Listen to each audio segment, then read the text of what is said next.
जोश हड्डियां गलाने वाली सर्दी पर भारी, पहाड़ियों में चीखती सर्द हवाओं पर तारी है। इस जोश का नाम है असम रेजिमेंट का रेजिमेंटल गीत बदलू राम का बदन, जो इन प्रतिकूल हालात और बर्फीले बीहड़ में भी इनके बदन में जोश भर देता है।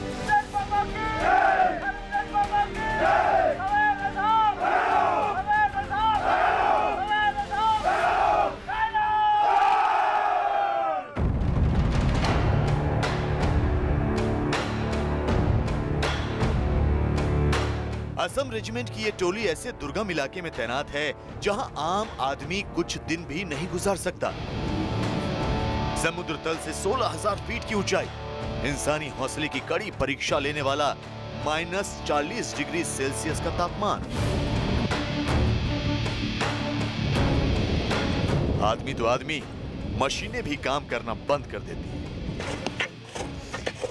लेकिन जोश से भरे ये जवान इस सर्द माहौल में बर्फ तो क्या, लोहा भी पिघलाने का मादा रखते हैं। आप सीधा देख सकते हैं यहाँ पे एक गाड़ी जो है वो गाड़ी जो है वो फंसी हुई है और उसको लगातार जो है यहाँ से निकालने की कोशिश की जा रही है। सुबह से जो है तकरीबन 40 से ज़्यादा जो सेना के जवान हैं वो इस रूट को जो है क्लियर करने में लगे हैं। दुनिया के सबसे ऊंचे बैटलफील्ड में से एक ये है नॉर्थ सिक्किम, जहां चीन और भारत के बीच अक्सर तनाव भरा माहौल बन जाता है। लोहे का ये बोर्ड दुनिया की सबसे ऊंचाई पर देश की सबसे ताकतवर बटालियन के हेडक्वार्टर का पता है। इस बटालियन के हेडक्वार्टर तक पहुंचने के लिए पूरे हिमालय को पार करना पड़ता है। यहां तैनात है इसी बटालियन की एक टुकड़ी जिसका नाम है प्लाटू वॉरियर। इसके गवाह हैं इन बर्फीली चोटियों के बीच इस टुकड़ी के ये लहराते झंडे।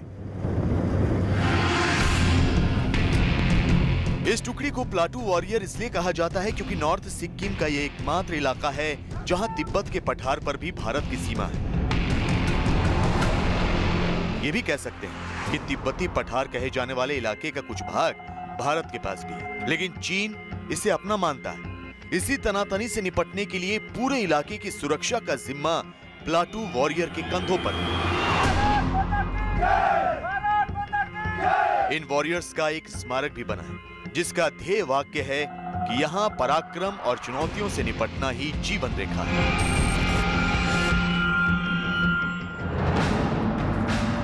हमारे ये जाबाज किन कठिन परिस्थितियों में देश की रक्षा करते हैं और खुद उनका रहन सहन कैसा है, यही जानने के लिए न्यूज़ 18 इंडिया की टीम ने इस सफर की शुरुआत नॉर्थ सिक्किम के लांचुंग में सेना के ब्रिगेड हेडक्वार्टर से की।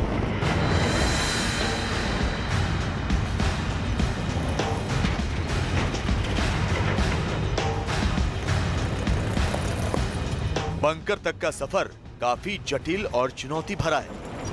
दरअसल ब्रिगेड हेडक्वार्टर 9,000 फीट की ऊंचाई पर मौजूद है, लेकिन बटालियन हेडक्वार्टर तक पहुंचने के लिए 55 किलोमीटर की दूरी तय करनी पड़ती है। चुनौती तो इस बात की है कि बटालियन हेडक्वार्टर पर पहुंचने पर इसकी ऊंचाई समुद्र तल से करीब 16,240 फीट हो जाती है और ठंड ऐसी बहते पानी को जमा देती है। ये आप देख सकते हैं एक झरना है और ये झरना जो है सीधे तौर पर जम चुका है और ये छोटी छोटी आइस की नाइफ जो होती है, नाइफ कह सकते हैं इसको, ये वैसे की वैसे ही जम गई हैं। और चूंकि इस तरफ सूरज बहुत ज़्यादा टाइम तक नहीं पड़ता, इस वजह से गलने में इनको टाइम लगेगा। लेकिन कह सकते हैं कि चुनौतियाँ बहुत सारी है यहाँ पे। इस पूरे रूट में, इस 55 किलोमीटर के रास्ते में चुनौतियाँ बहुत सारी है और तापमान जो है वो हमेशा सर्दियों में -15 के नीचे रहता है।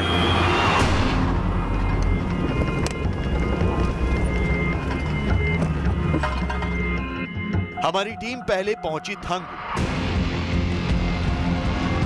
थांगू और बंकर बटालियन के बीच 3 घंटे की दूरी है। आगे बढ़ते हुए हिमालय का असीम विस्तार और भी बर्फीला होता गया। कुछ किलोमीटर चलने के बाद हम पहुंचे 15,000 फीट की ऊंचाई पर बने जीरो पॉइंट पर। इस इलाके में जीरो पॉइंट का मतलब है हिमालय की चोटियों का खत्म होना और तिब्बत का पठार शुरू होना। ये आप सामने देख सकते हैं, यहाँ जहाँ पहाड़ियाँ जो है मिलती नज़र आ रही हैं, दरअसल ये वो जगह है जहाँ से हिमालय की श्रेणी ख़त्म होती है। यानी कि हम लोग उस जगह पर जाएंगे जहाँ पे कि हिमालय को पार करना होगा, यानी कि हिमालय पार करके हम उस जगह तक पहुँचेंगे और उसके बाद शुरू हो जाता है तिब्बतन प्लेटो, जहाँ पे चीन जो है अपनी मौजूदगी बहुत बेहतर तरीके से जो है वो वहाँ पे दिखा रहा है और दिखा भी चुका है। और आप ये पूरा इलाका आप देख सकते हैं, प्लेन है, यहाँ पे टैंक्स बहुत आसानी से जो है मूव करते हैं, चूँकि हमारी टैंक रेजिमेंट बहुत नज़दीक है। ऐसे में ये पूरी जगह जो है, कभी भविष्य में कभी भी ऐसा मौका आता है जबकि लड़ाई की नौबत हो सकती है, तो उसको देखते हुए एयर अटैक्स को कहीं ना कहीं जो एयरफोर्स है, चाइनीज़ PLA की एयरफोर्स है, उसको कहीं ना कहीं भटकाने के लिए कई सारे डमी टैंक्स जो हैं रखे गए हैं पूरे वैली में। गिया गांव में एक छोटा सा ट्रांजिट कैंप है जहां पर जवानों का इलाज किया जाता है। सबसे जरूरी होता है खून में ऑक्सीजन की मात्रा सही रखना। सीमा पर डटे शूरवीरों के इलाज का जिम्मा है इन कंधों पर। ये हैं कैप्टन इरलाना। ठीक है, ज्यादा है तो। कैप्टन इरलाना ब्रिगेड एरिया में इकलौती महिला ऑफिसर है। हाई ऑल्टीट्यूड एरिया में तैनात सेना के जवानों को आए दिन जो है स्वास्थ्य संबंधी समस्याओं से जूझना पड़ता है, क्योंकि यहाँ पे तापमान इतना कम होता है जिसकी वजह से जो है शारीरिक समस्याएं होना बिल्कुल लाजमी है। इस वक्त हम लोग 12,000 फीट के आसपास हैं और यहाँ पे एक हॉस्पिटल है जो कि थांगू में है, और ये हॉस्पिटल जो है यहाँ के ट्रांजिट कैंप में बना हुआ है। और जो भी ऊपर से लोग आते हैं सेना के जवान, वो जो है यहाँ पे इसी हॉस्पिटल में जो है अपना इलाज कराते हैं। मेन प्रॉब्लम्स होती हैं वो हाई एल्टीट्यूड रिलेटेड ही होती है, तो बिकॉज़ यहाँ पे टेम्परेचर थोड़ा कम है, ह्यूमिडिटी थोड़ा कम होता है, एंड थोड़ा अल्ट्रावायलेट रेज वगैरह यहाँ पे ज़्यादा होती है, तो उसकी वजह से हमें थोड़ी प्रॉब्लम्स यहाँ पे जो ज़्यादा होती है, जो वो पेशेंट जो होते हैं वो इससे रिलेटेड होते हैं, हाई एल्टीट्यूड इलनेसेस जिनको बोलते हैं। तो उसमें पेशेंट्स अलग अलग तरह से आ सकते हैं, क्योंकि कोल्ड एक्सपोजर बहुत ज़्यादा होता है यहाँ पे, तो वो फिंगरप्रिंट्स, जो फिंगर टिप्स या फिर नोज़, इन सब में स्वेलिंग वगैरह, रेडनेस, इचिंग, ये सब चिलब्लेन्स जिसको बोलते हैं, ये सब आते हैं पेशेंट्स नॉर्मली।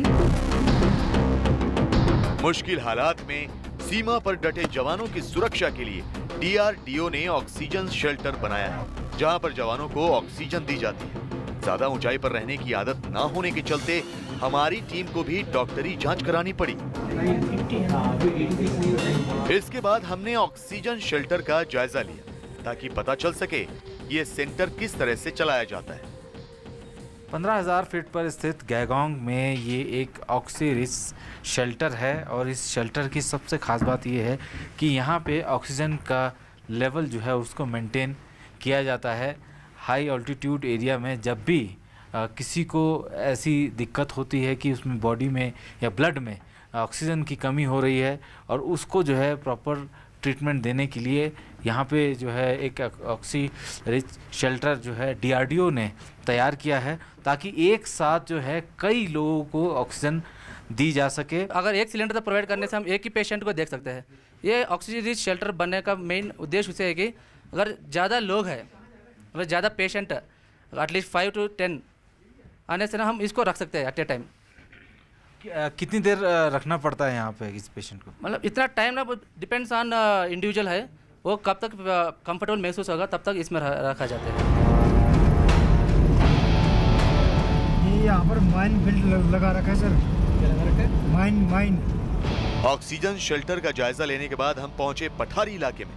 यहाँ एक संकरी सी सीमाई सड़क के दोनों ओर खतरे के निशान वाले बोर्ड लगे हैं। बताया जाता है कि 1962 की लड़ाई के दौरान यहाँ बारूदी सुरंग बिछाई गई थी। इस वक्त हम लोग पहुंच चुके हैं तिब्बतन प्लेटू पे, यानी कि अब यहाँ से भारत चीन सीमा की दूरी महज कुछ किलोमीटर है। और ये इलाका आप देख सकते हैं, ये 1962 की लड़ाई के दौरान जो है यहाँ पे पूरी जगह जो है माइंस बिछाई गई थी। इसको माइन फील्ड भी कहा जाता है। और अब ये डेंजर जो साइन देख रहे हैं, ये डेंजर साइन जो है उसी को इंडिकेट कर रहा है। और तब से लेकर अब तक जो है यहाँ पे माइंस जो है वो हटाई नहीं गई है। और यहाँ आप सामने वो चोटी देख रहे हैं, पीक, उसके पीछे जो है वहाँ से जो है वो हमारी आखिरी पोस्ट है।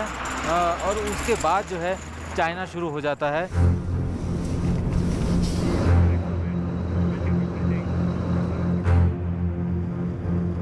यहाँ पर सर्दियों में हर वक्त पारा -15 तो रहता ही है और ऑक्सीजन भी काफी कम हो जाती है। इसी वजह से यहाँ पर तैनात जवानों के सामने फिट रहने की सबसे बड़ी चुनौती है। इसके लिए वो रोजाना योगाभ्यास और कसरत करते हैं। अगर जरा भी कोताही बरती गई तो इसका परिणाम जानलेवा हो सकता है। इस वक्त हम खड़े हैं टिबेटन प्लेटू पे और ये जगह है दुनिया की सबसे ऊंची बटालियन पोस्ट। भारत चीन सीमा पर बने इस बटालियन पोस्ट की अगर ऊंचाई की बात करें 16,000 से ज़्यादा की ऊंचाई है और आप इस वक्त ठंड का माहौल समझ सकते होंगे क्योंकि अभी इतनी तेज़ हवा चल रही है कि पूरी बर्फ़ जो है उड़ती हुई आ रही है। तो ये सबसे जटिल पोस्ट है और दुनिया की जो सबसे ऊंची पोस्ट बाना पोस्ट है उसके बाद दूसरी यहाँ पे पोस्ट है जो कि 19,000 फीट के ऊपर है। तो जाहिर सी बात है ये है दुनिया का सबसे ऊंचा बटालियन हेडक्वार्टर और असम रेजिमेंट यहाँ पर अपनी सेवाएं दे रही है।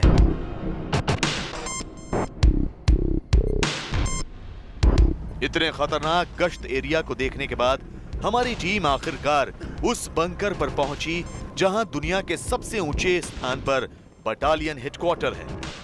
तिब्बत के पठार में भारत और चीन के बीच 54 किलोमीटर की अंतर्राष्ट्रीय सीमा है।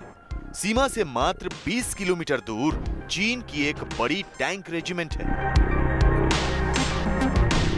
भारत और चीन जो है एक साथ तकरीबन 4,000 किलोमीटर के आसपास की सीमा को साझा करते हैं और उसमें से महज 54 किलोमीटर की सीमा पर जो है आईबी है इंटरनेशनल बॉर्डर, जिसमें कि चाइना मानता है कि वो जो है इंटरनेशनल बॉर्डर है और इस वक्त हम लोग वहीं पर मौजूद हैं। You are presently at the Plateau Battalion, which is also considered to be the highest battalion headquarters. इलाके की पूरी जानकारी सेना के इस मैप पर दर्ज है ताकि नए जवानों को चीन और भारत की सरहद का भूगोल बताया जा सके और ये आप लोगों को जो दिखाई दे रहा है ये जो है ये LC और किस तरह से सीमा की सुरक्षा करनी है ये भी। डोकलाम विवाद के दौरान चीन ने इस इलाके में अपने टैंक तैनात कर दिए थे। डोकलाम के बाद से अब तक चीन ने अपनी सेना की ताकत 2 गुनी से 3 गुनी कर दी। अगर चीन ने अपनी ताकत में इजाफा किया है तो यहाँ पर भारत की सेना भी काफी चौकस और मुस्तैद है। हालांकि पठारी इलाका होने के चलते यहाँ पर गश्त करना आसान नहीं। गश्त गाड़ियों के जरिए असम रेजिमेंट की क्विक रेस्पॉन्स टीम करती है, लेकिन कुछ चौकियां 19,000 फीट की ऊंचाई पर मौजूद हैं, जहां पर ज्यादातर पेट्रोलिंग पैदल ही की जाती है। जो बॉर्डर पर जितनी भी जगह पेट्रोलिंग होती है गाड़ियों के थ्रू होती है, लेकिन कई जगह ऐसी जगह है जहाँ पे कि गाड़ियों के द्वारा जो है पेट्रोलिंग नहीं हो सकती है।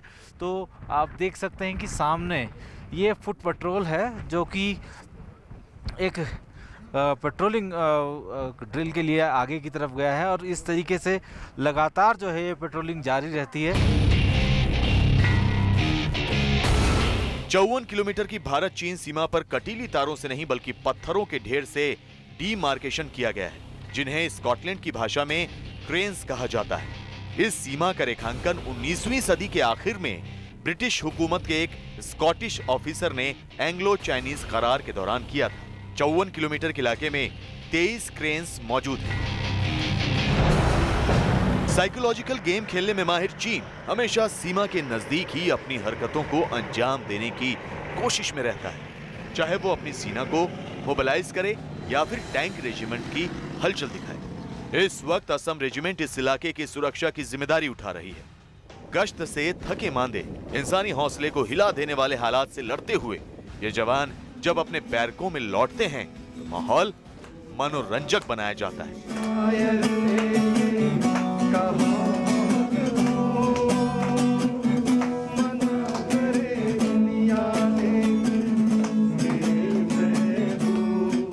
ड्यूटी पर जोश भरे गीत, नारे और राइफल इनकी जीवन रेखा है और कुछ घंटों के आराम के लिए रोमांटिक गीत और गिटार इन्हें फिर तरोताजा कर देती है, जिसके बाद ये जवान फिर से सीमा पर लौट जाते हैं।